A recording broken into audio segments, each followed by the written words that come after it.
Not only is Chaturanga super hard and you don't necessarily have to be doing it, but it could actually be harmful to do it and you might want to back off.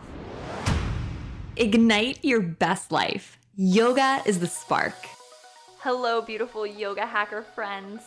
Thank you so much for listening and for being a part of the community. Remember, you can always join our private Facebook group over at Yoga Hacks, HACKS community.com, and get deeper connected with me in my private membership, upliftedyoga.com.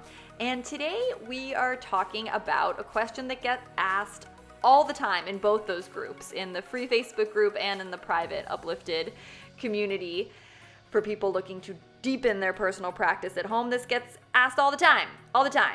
If I had $1 for every time it was asked, I don't even know where I'd be. And the question is like, why is Chaturanga so hard? Should I be doing it? And basically wanting to know form and alignment corrections, which I have videos on, and I will link up below this podcast because I really want to empower everyone to perfect and do Chaturanga safely. Now, that being said, Chaturanga is not for everyone. There it is. I said it. I put it out there. I personally do not think this pose benefits the vast majority of people. And in this podcast, I'm going to go over why you might not want to do Chaturanga, even if you're doing Vinyasa yoga, even if you enjoy Vinyasa yoga, why you might want to skip or modify those Chaturangas. And we're going to start with the anatomy and then get really broad and philosophical as well. It's going to be fun. Now, if you take yoga teacher training with me online, which is super fun if you're interested in training to teach, we go very deep into the axial and appendicular skeleton and why the lower body and the hip socket is really designed for stability so we can walk and ambulate. And the shoulder girdle, the shoulder joint, glenohumeral joint, has more mobility. Now, for the purposes of this podcast, the number one thing for you to understand when we're talking about Chaturanga is that yoga does something very beautiful, very interesting. It says where you have more stability, your hips and lower body, let's try to get more mobility there, right? Which is good for balance. Let's put our legs in like warrior 2, where we have one hip open and we're twisting our legs all around like pretzels to try to add mobility where we have more stability in the lower body. And then yoga does something, again, beautiful, fascinating, just the reverse in the upper body. It says in the shoulder joint, where we have a lot of mobility, right? Think about if you take your arm in a huge circle right now, my guess is that you can make more range of motion with your arm in your shoulder socket than you can with your leg in your hip socket, unless maybe you're a professional ballerina or something. So yoga says, how about we try to build up more stability in the upper body where we have more mobility, more range of motion. And this is great. It's great to bring balance into the body in this way. It's what makes the yoga practice genius.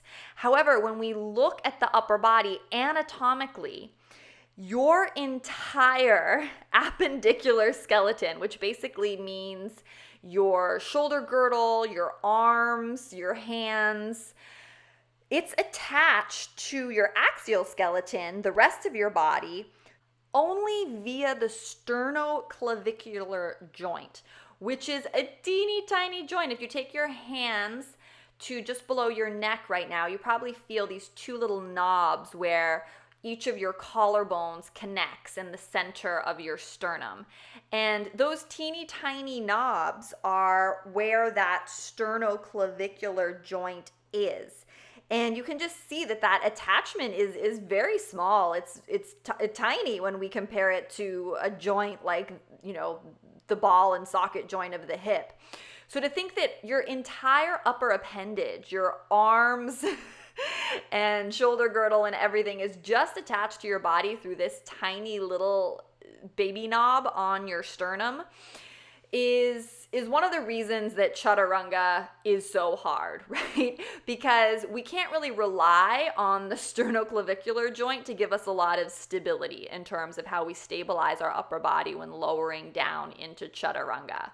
So Chaturanga requires a lot of strength. It asks the body to be very strong in other areas like our core and the muscles in our back in order to perform Chaturanga safely. Now, what is a safe Chaturanga? Well, yogis love to debate this, but the most majority view is that in Chaturanga, you want your elbows close to your body, right? So it should feel like your elbows are grazing your yoga shirt or your t-shirt or tank top, whatever you're wearing, as you lower down. And then you want your elbows at a 90-degree angle with your shoulders and wrists. So if you look at even the photo that's attached to this podcast, if you're listening to it on YouTube, you'll see in the picture, as I'm lowering down into Chaturanga, I'm making a nice right angle with my elbows, and my elbows aren't winging out. My elbows are close to my body.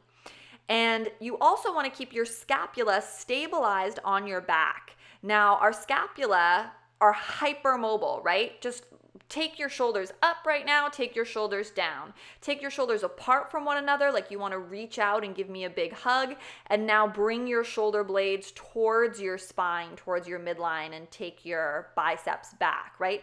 Your scapula can do so much movement. However, Chaturanga asks us that the scapula stay completely stabilized in neutral on the back. And the only real muscle that can help us stabilize the scapula on the back to keep the scapula neutral as we lower down in this perfect 90-degree angle at the elbow is this muscle called the serratus anterior. Most of us have very little knowledge of this muscle because it's not a muscle that we really use that much in day-to-day life. And especially if you do a ton of yoga, it's not necessarily a muscle we work or awaken that much in yoga. You can think of the serratus anterior like a little, it has these like finger-like projections that run underneath the scapula, so underneath your shoulder blades on each side, and then kind of connect down along the side body. So it's like this glue that glues the shoulder blades onto the back so they don't wing out like chicken wings. So when we lower down to Chaturanga, we need to keep the shoulders stable. We need to have this right angle in the elbow. And then we need to lower down the whole body in one straight line if we're doing official Chaturanga, which means we need incredible core strength as well to keep our hips in line with our shoulders as we do this movement. And again, making it even crazier as if our minds weren't already exploding with how hard and challenging this is. With Chaturanga, you only come halfway down, right? You don't lower all the way down to the floor. Lowering all the way down to the floor is a great modification. We're going to talk about modifications in a second.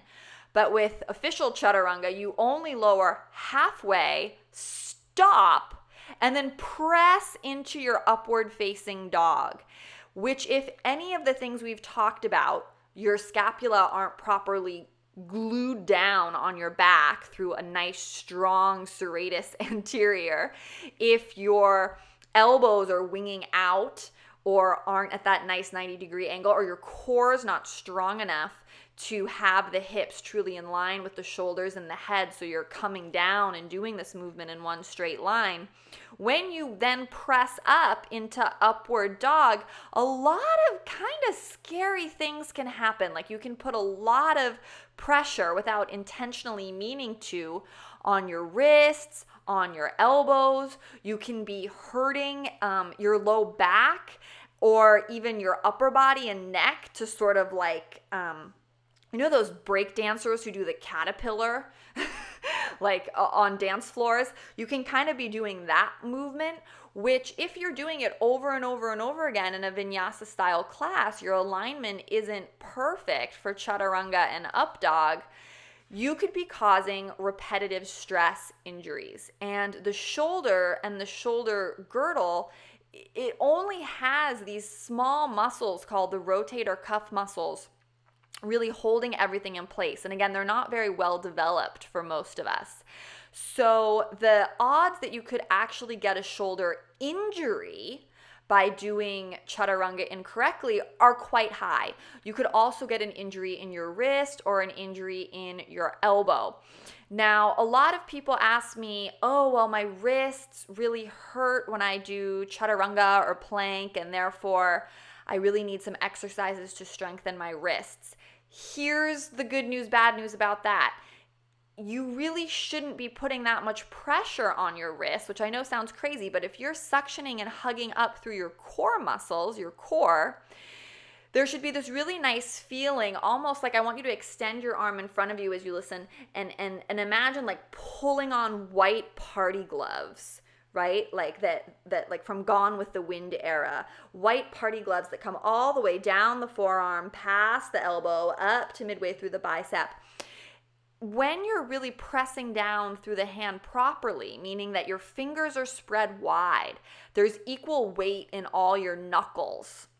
It should feel like you're wearing these party gloves in your plank, where you're pulling up out of the wrists, using your core strength and using the stability in your shoulders, so that in your plank, it's not like all your body weight is like on your teeny tiny wrist.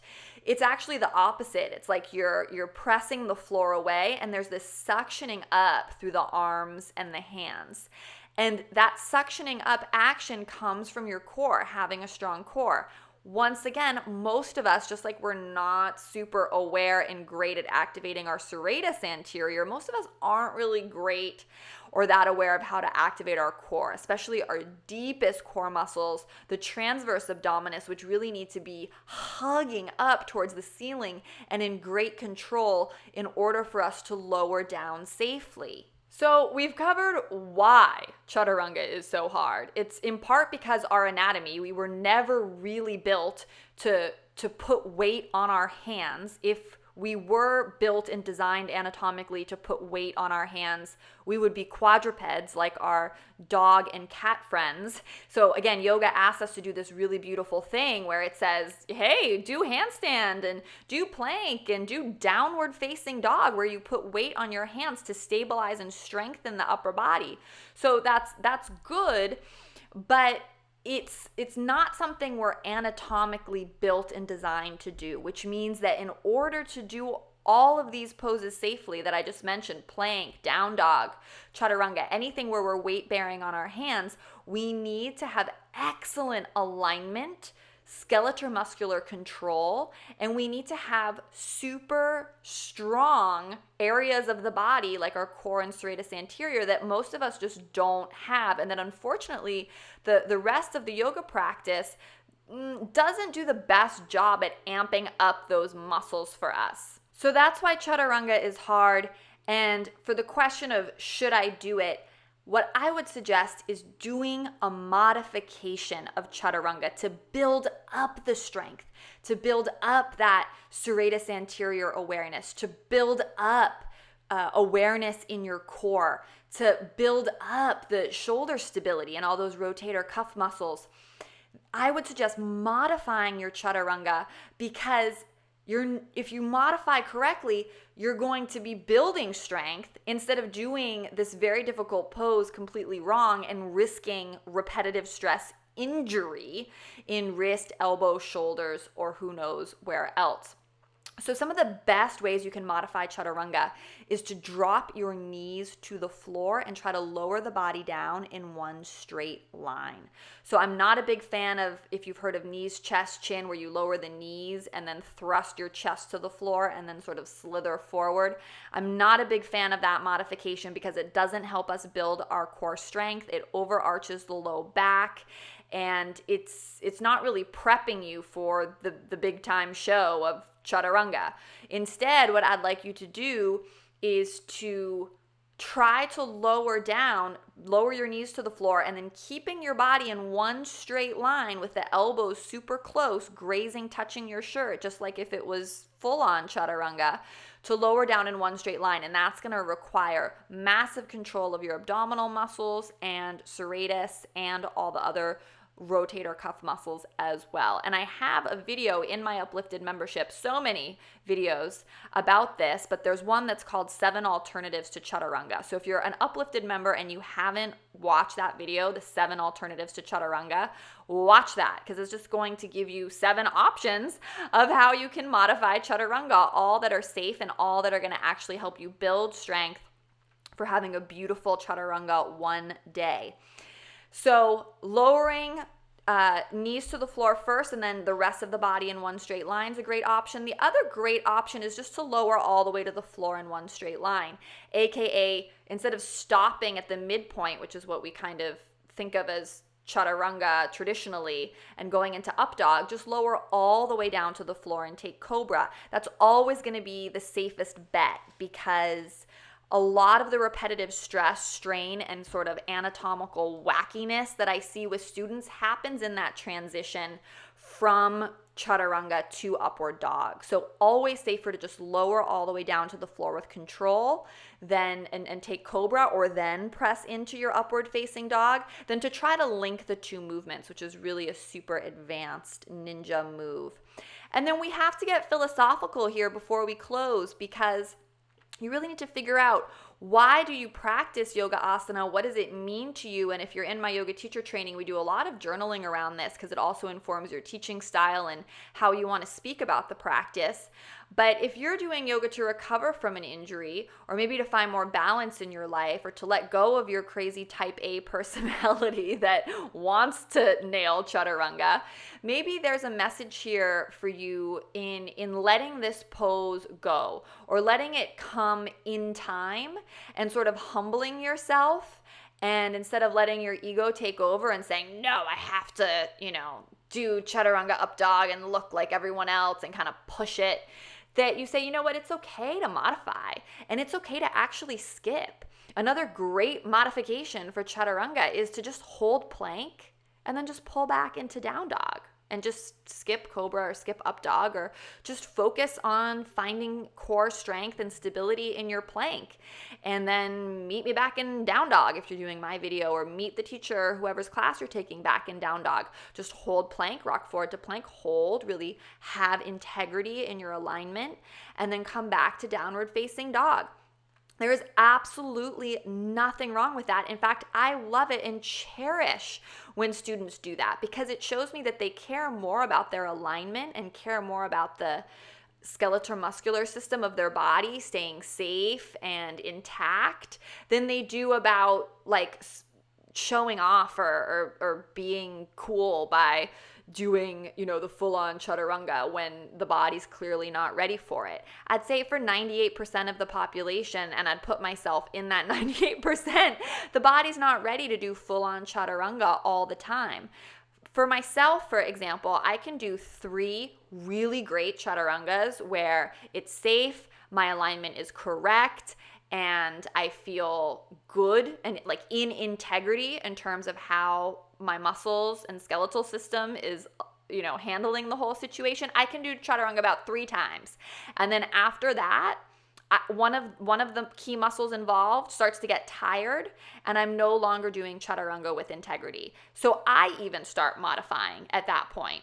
Or again, if you're taking a longer vinyasa class, you could start modifying Chaturanga a lot at the beginning, maybe just holding plank or lowering with the knees or all the way to the ground first. Maybe try to hit 1 or 2 full Chaturangas in sort of the middle of class, and then sort of skip Chaturanga the whole rest of class, right? That's another great approach, because we're not doing yoga to get injured or to reach some goal pose destination. Like, once you nail Chaturanga, you're not any more enlightened.